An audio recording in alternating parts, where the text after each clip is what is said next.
Hi, Monica Dina Hupperts of Whole Heart Energy here. Welcome to day 9 of your Stairway to Sovereignty, Foregoing Fears for Freedom.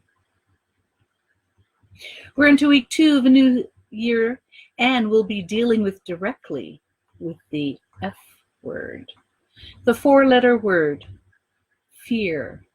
We're tossing fear out on its rear and putting you into a fun and fabulous new year. Yesterday, we talked about the critical voice in your head that often acts as your negative conscious guide. And I'm just going to adjust these glasses because somebody very kindly pointed out it bothers them when they see the reflection in the glasses. So I don't know if this is going to help. It makes my eyes look weird. But anyways, if that's going to help with being a distraction for her, I have no problem doing that. All right. We summed up fears into an acronym. False evidence appearing real, silly. In the sphere of fear, we found an offshoot of our ego. It points out all things that are wrong with us and everything that we're doing wrong. The tough tyrant of our thoughts. When we realize and recognize that tyrant is the thing that's talking and is doing so as its form of tough love, we know it's a learned behavior that can be unlearned and changed from criticizing us to helping us recognize that there's simply something we'd like to change and have happen differently. That's it. It's really no more than a messenger system alerting us to an error in the program. So what? Fix the program and move on. Having an emotional attachment to it simply gives you grief and bad feelings. In this series, we're taking on a 23-day challenge to take control of your thoughts, ideas, your attitudes and beliefs that stemmed from fear. We are dedicated to using fear as merely the messaging system. We don't shoot the messenger. We simply use the message to help us course correct and continue. Today's topic headline is, More Fear, My Dear? In this day and age of super cyber highway, you can find answers to most any question, help for any problems, and more information than you even know what to do with. A few presses on the keyboard of your iPhone, computer, or iPad, and messages magically appear before your very eyes.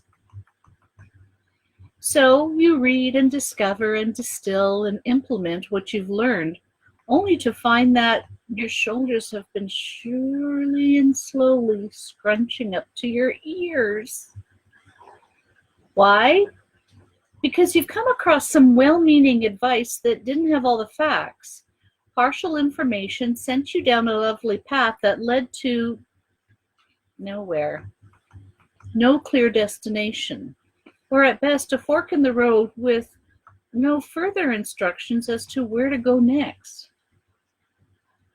You may have even signed up for a program that seemed to have all the solutions to your resolutions, yet you left feeling unsatisfied and wanting more. Except there was no more. A warning messenger was triggered, and you felt the fear of possible failure up ahead. I'm guessing that you didn't check in with yourself. You didn't check within to see if what you seek will be there when you partake the path. Rightfully, you want to go past your resistance to get a new outcome. But if you don't have any resonance with that advice or program or new adventure, it simply isn't the thing for you to do. All of those things need to connect and be meaningful for you in order for you to succeed with them. So if you feel resistant to doing something, it may be your fear, that tyrant of your thoughts that's speaking. Look at the message for what it is, and then check within. If it isn't feeling right, then take a really good look at the program, the information, the guru, the whatever before you commit your time and resources. And investigate a little further before you lay down your money and do the work that may not take you to where you want to go. You see, fear is there for a reason. It's not to trigger your self-doubt or more resistance, nor is it a fun way for your psyche to mess up around with your head, your heart, your gut, or your feelings. When you get that feeling that something is not quite right, then that's a feeling you can trust. That's a feeling that has your best interest at heart. There's a difference between resisting because of ignorance, not knowing or understanding the information, and not resonating with what your inner self knows to be true. When you hear the coach, read the information, or hear the story that you're feeling something akin to anger or resentment, or your bullshit meter's ringing off the hook, then take heed, my friend. Danger, danger, Will Robinson, enemy approaching. Take heed and realize it's not a fit for you. It's just not right for you. It's not resonating with you. It's just not what you need at this time to support you on your journey or your quest. Instead of cringing and asking why you've attracted this into your life and have fallen victim to circumstances, oh my goodness, take the high road, thank the messenger, and take steps to ensure you don't go any further along your journey with that information, support, or person. You're not resonating with it. Don't go there. It's really that simple. And what will happen if you do follow that advice, or walk that way, or go against your better judgment? Not butter judgment. Parquet. Not much. Not much will happen. At worst, you'll have lost some time and money. At best, you'll have gained an appreciation for your inner being who is trying to warn you. You might have learned something new and have had a lesson that didn't give you all you thought you were going to get. Oh well, you can overcome that. It's the fear and the pre and post beating up on yourself that's the real problem. In fact, we all have learned many lessons the hard way. Think about your teen years and finding the love of your life at age 15, 16, 17. You probably heard all sorts of bells and whistles going off. Don't get involved with that one. But he or she's so cute and handsome or tall or older or available. I'm sure we can make a go of it. We've taken classes that at first seemed okay, but then didn't pan out like we would have liked. We joined gyms, went on diets, took dating advice, and tried to get more coordinated on the dance floor, only to realize that whatever that particular thing wasn't for us. As time marched on, we found what was right for us and used the bruised ego events to guide us. Look, everyone falls off the horse, off the wagon, off their nut, and life still went on.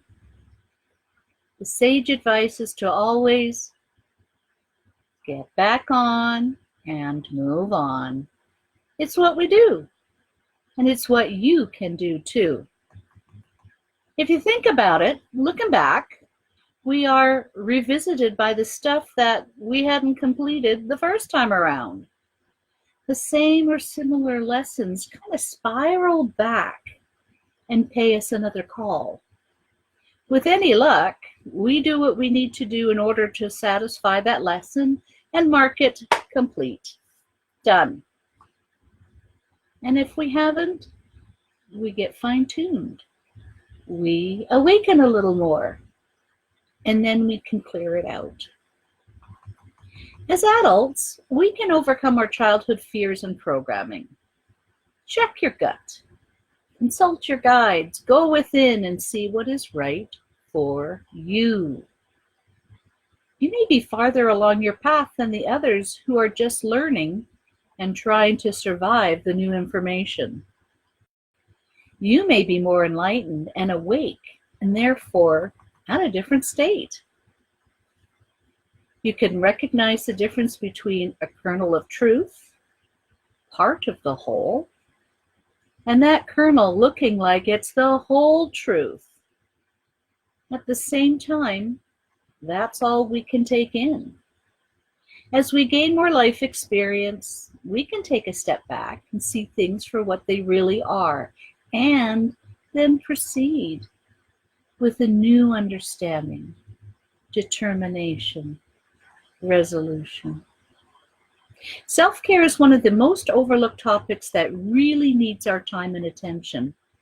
When you choose to work on your personal stuff, you come out the winner. Carve out the time and you will see the cumulative effect that it offers. You can do it gradually, step by step, and take a long time getting there. But hey, it's still progress, right? Or you can employ the use of others who have gone down that road, took that journey, and now knows what to do and what pitfalls to avoid. But even with me, check within first. I know what I know, and I know I am meant to help a lot of people on this planet. Recognize the reason for your fear. Check within, and then proceed down your right path. You can go from a negative attitude to one of happy yet serene gratitude. If you're anything like me, you've been leaning towards self-improvement to have a positive impact on your life. That's how I started my journey. I wanted to feel better about myself and my life. Then, when I realized just how much fun it was to help others, then I jumped in with both feet and became immersed in it. I've learned many modalities that I'm qualified to teach, and so many more just for the sheer pleasure of learning. I'm now at the stage where I have simply amalgamated the best of the best and left behind the rest. I work with the energy fields that make you up and surrounds you. Through my guidance and intuition, I sense the imbalances and shift the energy patterns to put you back into alignment. Physically, mentally, emotionally, and spiritually. I've even helped financially, personally, professionally, and in relationships. In fact, I have written a few books about relationships. That's the cool thing about energy.